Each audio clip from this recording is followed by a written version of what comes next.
अस्सलामुअलैकुम स्टूडेंट्स, क्या हाल है आपके। उम्मीद करती हूँ कि आप सब ठीक होंगे। और आज जिन बालों पे हम जिन क्लाइंट के हेयर पे वर्किंग करने वाले हैं, हाइलाइट्स करने वाले हैं, बिफोर लुक इनका देखें और आफ्टर रिज़ल्ट देखने के बाद लाजमी कमेंट करके बताइएगा कि आपको ये रिज़ल्ट कैसा लगा है। अब हम क्लाइंट की जो प्रॉब्लम्स है उनको रीड करते हैं कि इनके बालों पे हम लोगों ने क्या क्या वर्किंग करनी है। ठीक है, सबसे मेन जो प्रॉब्लम है, इनको वाइट कवरेज का प्रॉब्लम है और लेंथ वाले बालों को भी हमने ऊपर वाले बालों के साथ मैच करना है, इवन करना है। तो चले सबसे पहले हम करने वाले हैं इनके बालों की वाइट कवरेज, जिसके लिए हमने 5 और 6 नंबर हाफ हाफ लिए हैं। ठीक है, और इसके अंदर 20 वॉल्यूम को मिक्स करके और एक पेस्ट बनाकर रूट्स कवर करने वाले हैं। अब जहाँ तक आपके बालों में वाइट कवरेज का प्रॉब्लम है, वहाँ तक आपने जस्ट रूट्स के अंदर अंदर इस मटेरियल को आपने अप्लाई करना है। बिल्कुल आपने पतले पतले सेक्शन लेने हैं। ठीक है, और ये रूट्स का क्योंकि आपने मटेरियल रेडी किया है तो रूट्स के अंदर ही आपने अप्लाई करना है, क्योंकि बाजू का ऐसे होता है ना कि रूट्स से हटके सिर्फ बालों पर अप्लाई किया जाता है। क्योंकि हमने ये 20 वॉल्यूम के साथ मिक्स किया है तो कोई किसी तरह की भी आपको इचिंग वगैरह नहीं होगी। ठीक है, क्योंकि 10 और 20 वॉल्यूम को आप अपने रूट्स पर भी अप्लाई कर सकते हो।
बेस कलर को अप्लाई कर लेने के बाद आपने 1 घंटा या 45 मिनट के लिए बालों को इस तरह ही छोड़ लेना है। ठीक है, और उसके बाद फिर वॉशिंग करवानी है और नेक्स्ट जो हमारा स्टेप होता है वो हमारे फॉइल पेपर्स को अप्लाई करना होता है।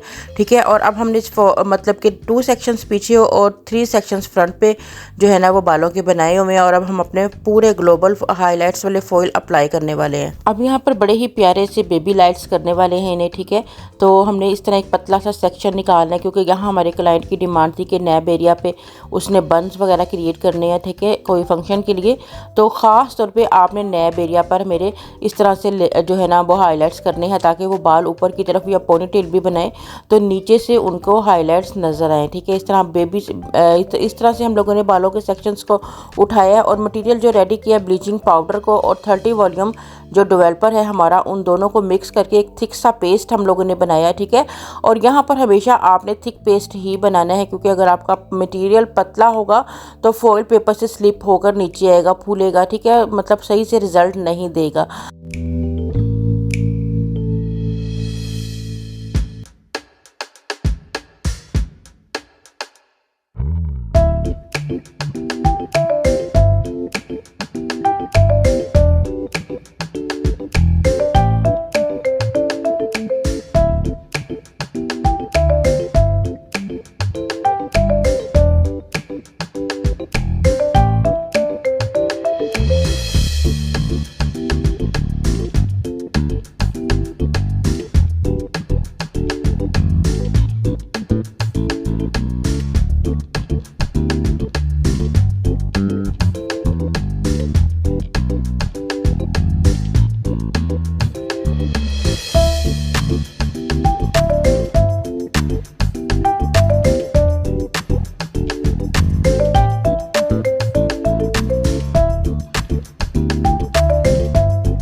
अब हम लोगों ने फुल हेड पर जो है ना फॉयल पेपर्स तो अप्लाई कर दिए हुए हैं। और अब आपको जैसा कि पता है कि लेंथ वाले बालों पे डबल शेड थे, ठीक है, तो हम सेम जो हमने रूट्स के अंदर कलर अप्लाई किया था 5-6 नंबर नेचुरल लिया था और साथ में हमने 20 वॉल्यूम डेवलपर का एक मटेरियल रेडी किया था, उनको अब हम जो नीचे बचे हुए सारे बाल हैं उनके ऊपर इसको अप्लाई कर देंगे, ठीक है। और ये आपने मतलब step by step her foil के नीचे से इस तरह ही सेक्शन को उठाना है और आपने प्रोडक्ट जो है ना वो अपना अप्लाई कर देना है। इससे क्या फ़ायदा होगा, जब हम अपने पूरे बालों में एक बार बेस लगा देते हैं और वो कोई 4, 5, 6 लेवल का होता है तो थोड़ा सा मतलब प्रॉब्लम रहता है। जब हम हाईलाइट्स करते हैं तो प्रॉपर हम ब्लॉन्ड की तरफ जा नहीं सकते हैं, वो ज़्यादातर येलो की तरफ आके रुक जाते हैं, ठीक है। तो इसलिए हम लोगों ने 2-3 स्टेप्स में बालों को कवर किया है। पहले हमने रूट्स कवर किए हैं और उसके बाद फॉयल पेपर्स अप्लाई किए हैं और अब यहाँ बचे हुए सारे बालों के ऊपर अपना सेम जो मटेरियल है उसको अप्लाई कर रहे हैं। और अब यहाँ पर हम लोगों ने वेट करना है तकरीबन आधे घंटे के बाद। जब आप अपने फॉयल पेपर्स को खोलते हो तो जो सबसे पहले मतलब आपने फॉयल पेपर्स अप्लाई किए होते हैं वहाँ पर आपको आपका अपना रिजल्ट मिल चुका होता है, ठीक है। उनको आप रिमूव भी कर सकते हो। और जहाँ जो सबसे लास्ट में आपने फॉयल पेपर्स अप्लाई किए होते हैं वहाँ पे क्योंकि टाइमिंग कम हुई होती है, वहाँ पे आपको थोड़ा सा टाइम ज़्यादा लग सकता है। ज़्यादातर जो सबसे लास्ट वाले फॉयल पेपर्स होते हैं उसमें हम रीएप्लीकेशन इसलिए कर देते हैं कि बहुत ज़्यादा टाइम लग जाता है इस पूरे प्रोसीजर को करने में, ठीक है। तो क्लाइंट भी कई दफ़ा कह रहा होता है कि बड़े ज़रा जल्दी काम कर दें, ठीक है। तो जो सबसे लास्ट वाले फॉयल पेपर्स का एक मतलब बॉक्स होता है उसको हम ज़रूर रीएप्लीकेशन कर लेते हैं। और या फिर कभी कभार ऐसा होता है बाल अगर मेटेलिक हों तो अगेन हम जो है ना मतलब डबल एप्लीकेशन भी करना पड़ती है, ये बालों पे डिपेंड कर रहा होता है, ठीक है। और अब यहाँ पर हमारी आ रही है जी टोनिंग की बारी, ठीक है। जब हमारा रिज़ल्ट आ जाता है हमें बालों को शैम्पू के साथ वॉश कराना है और उसके बाद फिर आपने बालों की टोनिंग करनी होती है जो कि सेमी वेट हेयर पे होती है, टॉवल ड्राई हेयर के ऊपर आप उसको कर सकते हो। तो यहाँ पर हमने 9.3 की एक ट्यूब ली है और इसके अंदर हम लोगों ने मिक्स किया है 10 वॉल्यूम डबल रेशो में और इससे हम मिक्स करेंगे, ठीक है। ये बड़ा प्यारा सा लेमन गोल्ड शेड आपका जो है ना वो बालों में आपको अचीव हो जाएगा क्योंकि हम बहुत ज़्यादा ब्लॉन्ड की तरफ नहीं जा रहे हैं।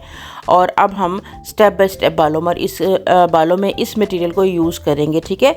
तो इस तरह से जस्ट जहाँ पर हाइलाइट्स हैं वहीं पे ही ये वर्किंग करेगा, आपको रूट्स के अंदर लगाने की ज़रूरत नहीं है। बाल आपका इवन हो चुका है, पहले आपके देखें कि आपके लेंथ वाले बालों में डार्क ब्राउन शेड भी एक नज़र आ रहा था, वो सब कवर हो चुका है।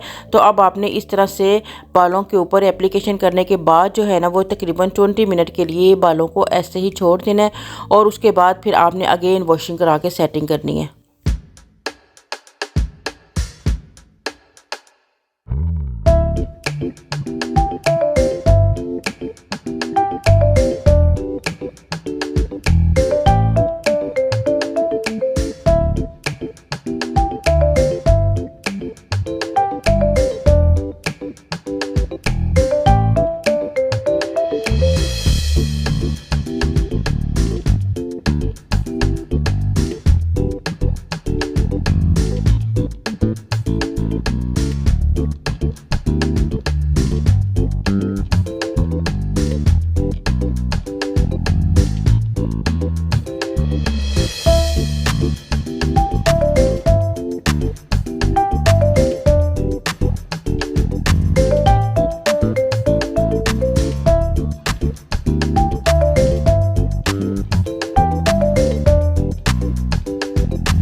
अब यहाँ पर हम लोगों ने 20 मिनट स्टे देना है। स्टे देने के बाद वॉशिंग और अच्छी तरीके से आपने कंडीशनिंग करनी है, ठीक है। और अगर आप साथ केराटिन भी करना चाहते हो तो नेक्स्ट डे आप केराटिन भी कर सकते हो इन बालों पे ताकि और ज़्यादा मज़ीद अच्छी शाइन आ जाए, ठीक है। और ये हमारा फाइनल रिजल्ट है। उम्मीद है आपको अच्छा लगा होगा, लाजमी से कमेंट करके बताइएगा।